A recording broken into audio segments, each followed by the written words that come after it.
ಗೊತ್ತಿಲ್ಲ ಅಂದ್ಮೇಲೆ ಈ ಮನೆ ನಿನ್ ಯಾರಿಗ ಅರ್ಥ ಆಗತ್ತೆ? ಇಲ್ಲ, ನನ್ಗೆ ಮನೇಲಿ ಬೆಲೆನೇ ಇಲ್ಲ. ನನ್ಗೆ ಮನೇಲಿ ಬೆಲೆ ಇಲ್ಲ. ನನ್ನ ಕಷ್ಟ ಯಾರು ಕೇಳಬೇಡಿ, ಏನು ಮಾಡಬೇಡಿ ನೀವು. ಮಾಡ್ಕೊತೀನಿ, ಬೇಡ, ಏನು ಮಾಡಬೇಡಿ ನೀವು. ನನ್ನ ಗಂಡ ನಾನು ಹೇಗೆ ಅನ್ಭವಿಸ್ಕೊತೀನಿ ಗಂಡ.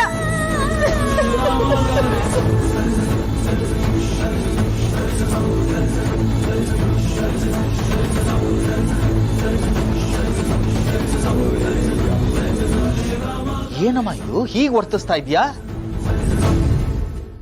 ಇದೇನಾ ನಾವು ನಿನಗೆ ಒಳ್ಳೆ ಬುದ್ಧಿ ಹೇಳ್ಕೊಟ್ಟಿರೋದು? ಚೆನ್ನಾಗಿ ಡ್ರಾ ಮಾಡ್ತಿದ್ದಾಳೆ. ದುಡ್ಡು ಅನ್ಸೋಕೇನಿದೆ ನೋಡು, ನಿನಗೆ ಮದುವೆ ಮಾಡೋಕ್ ಮೊದಲು ಗಂಡು ಬಗ್ಗೆ ಪೂರ್ವಾಪರ ವಿಚಾರಿಸಿ ಮದುವೆ ಮಾಡಿರೋದು. ಯಾರಿಗೋ ಬೀದಿಲಿ ಹೋಗೋರಿಗೆ ಗಂಟು ಹಾಕಿ ಹೆಣ್ಮಕ್ಳನ್ನ ಮನೆಯಿಂದ ಸಾಗಾಕಿದ್ರೆ ಸಾಕು ಅಂದ್ಕೊಳ್ಳೋಷ್ಟು ಕೆಟ್ಟ ತಂದೆ ನಾನಲ್ಲಮ್ಮ.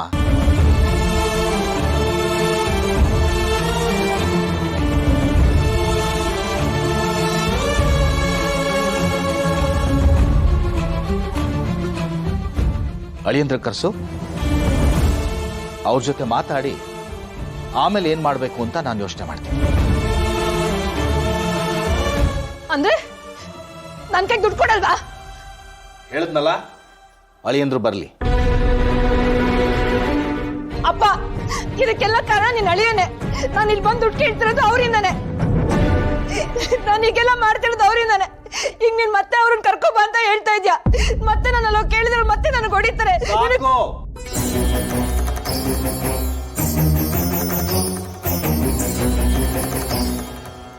ಹೇಳಿದೆ ತಾನೆ, ಅಳಿಯಂದ್ರು ಕರ್ಸು, ಅವ್ರ ಜೊತೆ ಮಾತಾಡಿ ಅವ್ರಿಗೆ ಹೌದು ಮಾವ ನನಗೆ ದುಡ್ಡಿನ ಅವಶ್ಯಕತೆ ಇದೆ ಅಂದ್ರೆ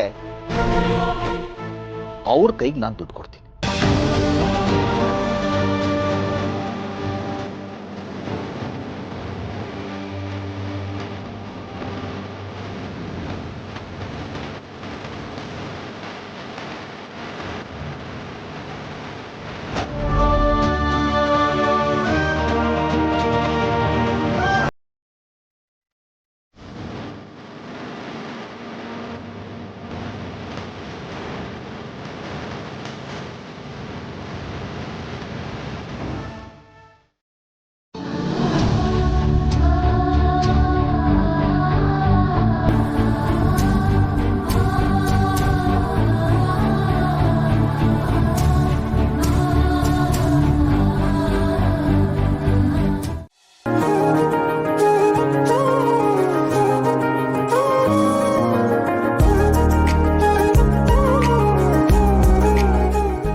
ಬಂದ್ರಾ?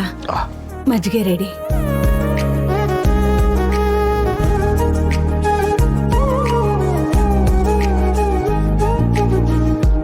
ರೀ, ಏನ್ ಯೋಚನೆ ಮಾಡಿದ್ರಿ? ಹೇಳಿದ್ನಲ್ಲ ಲಕ್ಷ್ಮಿ, ಅವಳ ಮುಂದೆನೆ ಕೊಡ್ತೀನಿ ಅಂತ ಹೇಳಾಯ್ತಲ್ಲ, ಇನ್ನು ಯೋಚನೆ ಮಾಡೋದೇನು ಬಂತು? ಆದ್ರೆ ದುಡ್ಡನ್ನ ಅವಳ ಕೈ ಕೊಡಲ್ಲ, ಅಳಿಯಂದ್ರ ಜೊತೆ ಮಾತಾಡಿ ಆಮೇಲೆ ಅವಳು ಕೊಡ್ತೀನಿ. ಅದೇನೋ ಸರಿ ರೀ, ಆದ್ರೆ ಎಲ್ರಿಗೂ ದುಡ್ಡು ಕೊಡ್ತಾ ನೋಡು,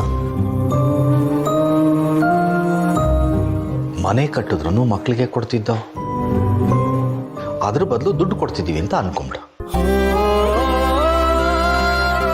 ರೀ, ಮಂಗಳಾಗೇನೋ 5 ಲಕ್ಷ ಕೊಡ್ತಿದ್ದೀರಾ, ಭಾವನಂಗೆ?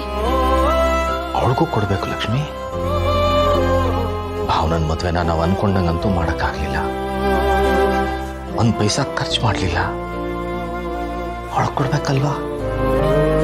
ಭಾವನಂಗ್ ಮಾತ್ರ ಅಲ್ಲ, ಜಾನುಗೂ ಕೊಡ್ಬೇಕು. ಅದಕ್ಕೆ ಜಾನ್ವಿ ಒಪ್ತಾಳೇನ್ರಿ? ಅವಳು ಒಪ್ಪಿದ್ರು ಅಳಿಯಂದ್ರು ಒಪ್ತಾರ? ಅಲ್ಲ, ಎಲ್ರಿಗೂ ಕೊಟ್ಟು ಜಾನು ಕೊಡ್ಲಿಲ್ಲ ಅಂದ್ರೆ ಸರಿಯಾಗಲ್ಲ. ನಾನು ಅಳಿಯಂದ್ರ ಜೊತೆ ಮಾತಾಡಿ ಒಪ್ಪಿಸ್ತೀನಿ. ಇರೋ ದುಡ್ಡನ್ನ ಎಲ್ರಿಗೂ ಸಮವಾದ ಹಂಚಿದ್ರೆ ನಂಗೆ ಸಮಾಧಾನ. ಭಾವನಾ ಜಾನುಗೆ ದುಡ್ಡು ಕೊಟ್ರೆ ಅದನ್ನ ಅವರು ಸರಿಯಾಗಿ ಬಳಸ್ಕೊಳ್ತಾರೆ ಅಂತ ನನಗೆ ಭರವಸೆ ಇದೆ. ಈ ಮಂಗಳನ್ ದುಡ್ಡು ಕೊಡೋಕ್ಕೆ ಯಾಕೋ ನನ್ನ ಮನಸ್ಸು ಒಪ್ತಾ ಇಲ್ಲ. ಅವಳು ಅತಿ ಆಸೆ, ಎಲ್ಲೋ ತಗೊಂಡೋಗಿ ಹಾಕಿ ಹಾಳು ಮಾಡ್ತಾಳೆ ಅಂತ ಭಯ. ಅದಕ್ಕೇನೆ ಅಳಿಯಂದ್ರ ಕರೆಸಿ ಅವ್ರ ಜೊತೆ ಮಾತಾಡಾದ್ಮೇಲೆ ಅವಳು ದುಡ್ಡು ಕೊಡ್ತೀನಿ. ಸರಿ ರೀ, ಎಲ್ರಿಗೂ ಕೊಡ್ತಿದ್ದೀರಾ? ವೆಂಕಿಗೆ? ವೆಂಕಿಗೂ ಕೊಡಬೇಕು ಲಕ್ಷ್ಮಿ, ಕೊಡ್ಲೇಬೇಕು. ಅವನು ಈ ಮನೆ ದೊಡ್ಡ ಮಗ. ಇಷ್ಟು ದಿನ ಹುಡುಗ ನಮ್ಮನ್ನೇನು ಕೇಳಿಲ್ಲ. ಅವನಿಗೊಂದು ಸ್ವಲ್ಪ ದುಡ್ಡು ಕೊಟ್ರೆ ಗಂಡ ಹೆಂಡತಿ ಹೆಂಗೂ ಬದುಕು ಮಾಡ್ಕೊಳ್ತಾರೇನೋ ಭರವಸೆ ನನಗಿದೆ. ಎಲ್ಲರೂ ಕೊಟ್ಟಾದ್ಮೇಲೆ ಒಂದು 5 ಲಕ್ಷ ಉಳಿಬೋದು. ಆ ದುಡ್ಡನ್ನ ನಿನ್ನ ಹೆಸರು ಬ್ಯಾಂಕಲ್ಲಿ ಇಟ್ಬಿಡ್ತೀನಿ. ನನ್ನ ಹೆಸರಲ್ಲಿ ಯಾಕ್ರಿ? ನೀವು ನನ್ನ ಜೊತೆ ಇರುವಾಗ ನನ್ಗೆ ಯಾವ ದುಡ್ಡು ಬೇಡ. ಹಾಗೆ ಹೇಳ್ಬೇಡ ಲಕ್ಷ್ಮಿ. ವಯಸ್ಸಾದ್ಮೇಲೆ ನಮ್ಗೆ ಯಾವಾಗ ದುಡ್ಡಿನ ಅವಶ್ಯಕತೆ ಬೀಳುತ್ತೋ ನಮಗೆ ಗೊತ್ತಿಲ್ಲ. ಅಂಥ ಟೈಮಲ್ಲಿ ಬೇರೆಯವ್ರ ಮುಂದೆ ಕೈ ಚಾಚುಂಗಾಗಬಾರ್ದು. ಅದಕ್ಕೆ ಆ ದುಡ್ಡನ್ನ ನಿನ್ನ ಹೆಸರಲ್ಲಿ FD ಇಡಿಸ್ಬಿಡ್ತೀನಿ. ಬೇಡ ರೀ.